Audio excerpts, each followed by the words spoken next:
જય માતાજી। આજના વિડીયોમાં આપણે નવદુર્ગાનું છઠ્ઠું સ્વરૂપ એટલે કે છઠ્ઠા નોરતે કાત્યાયની દેવીની ઉપાસના મહિમા તથા તેની કથા સાંભળીશું। ચંદ્રહાસો જ્વલકરા શાર્દુલ વર વાહના કાત્યાયની શુભમ દધા દેવી દાન વઘાતીની। આજે છઠ્ઠું નોરતું એટલે મા દુર્ગાનું છઠ્ઠું સ્વરૂપનું નામ કાત્યાયની છે।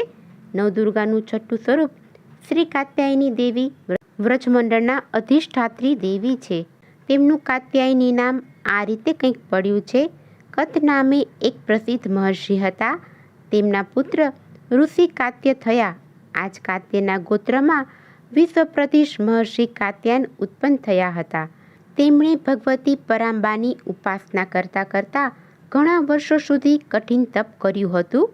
કાત્યાયન ઋષિની ખૂબ જ ઈચ્છા હતી કે મા ભગવતી તેમના ઘેર પુત્રી રૂપે અવતરે।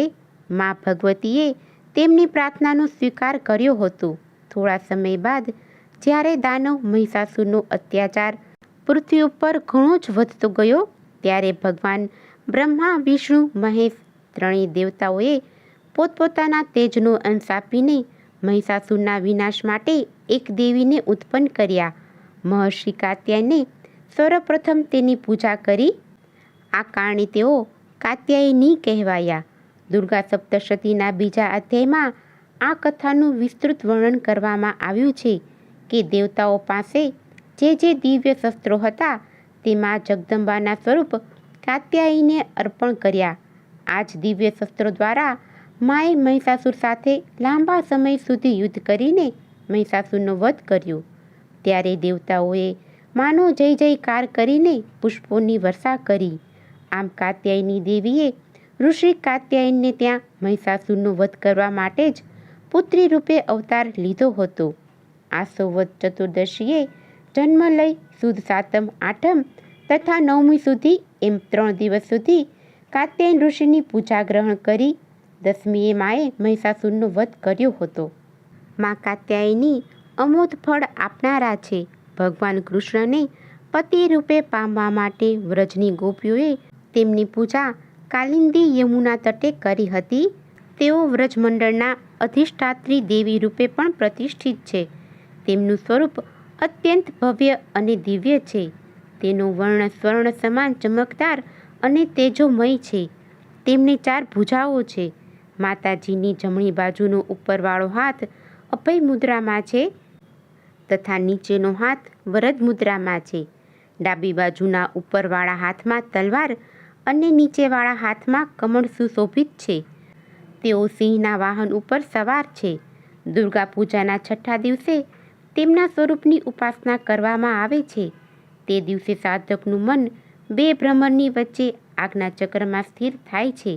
યોગ સાધનામાં આ આજ્ઞાચક્રનું અત્યંત મહત્વપૂર્ણ સ્થાન છે। નવદુર્ગાના આ સ્વરૂપની ઉપાસનાથી સંતાપ રોગ ભય શોક વગેરે દૂર થાય છે। કોઈ પણ રાશિના જાતકો મા કાત્યાયની પૂજા અર્ચના કરી શકે છે। આ દિવસે લાલ કપડાં પહેરીને માતાજીની આરાધના કરવાનું શાસ્ત્રોમાં વિધિ વિધાન છે। માતાજીને લાલ આસન ઉપર બિરાજમાન કરીને ભક્તિભાવપૂર્વક પૂજન કરવું જોઈએ। માતાજીને ગુલાબનું ફૂલ કંકુ સફરજન અર્પણ કરીને મોહનથાળ જમાડવાથી મા ખૂબ જ ખુશ થાય છે। માની નવરત્ન દીવડાની આરતી ઉતારીને માતાજીના ગરબા સ્તુતિ પ્રાર્થના અને ચંડીપાઠ કરવાથી અર્થ ધર્મ કામ અને મોક્ષ એમ 4 ફળની પ્રાપ્તિ થાય છે। વૃંદાવન મથુરાના ભૂતેશ્વરમાં કાત્યાયન દેવીનું અતિ પ્રાચીન મંદિર આવેલું છે જ્યાં સતીના કેશ પડ્યા હતા તેવું માનવામાં આવે છે। મા કાત્યાયની દેવીનો મહિમા અપરંપાર છે। આવા ભક્તવત્સલ મા જગદંબાના ચરણોમાં હું વારંવાર નમસ્કાર કરું છું। મા કાત્યાયની ઉપાસના મંત્ર વિશ્વકત્રી વિશ્વભદ્રી વિશ્વહત્રી વિશ્વપ્રીતા વિશ્વાચિરતા વિશ્વાતીતા કાત્યાયન સુતે નમોસ્તુતે। ઓમ કામ કામ કાત્યાયની સ્વાહા। આમ છઠ્ઠા નોરતે મા કાત્યાયનની પૂજા કરવાથી માની કૃપા થવાથી જીવનમાંથી સંકટ અને કષ્ટ દૂર થાય છે। બોલો મા કાત્યાયની જય। જો તમને આજની આ કથા પસંદ આવી હોય તો એક લાઈક આપી ચેનલને સબસ્ક્રાઈબ કરો. આજની આ કથા સાંભળવા બદલ આપનો ખૂબ ખૂબ આભાર. જય કાત્યાયની માં, જય મા દુર્ગા, જય અંબે માં.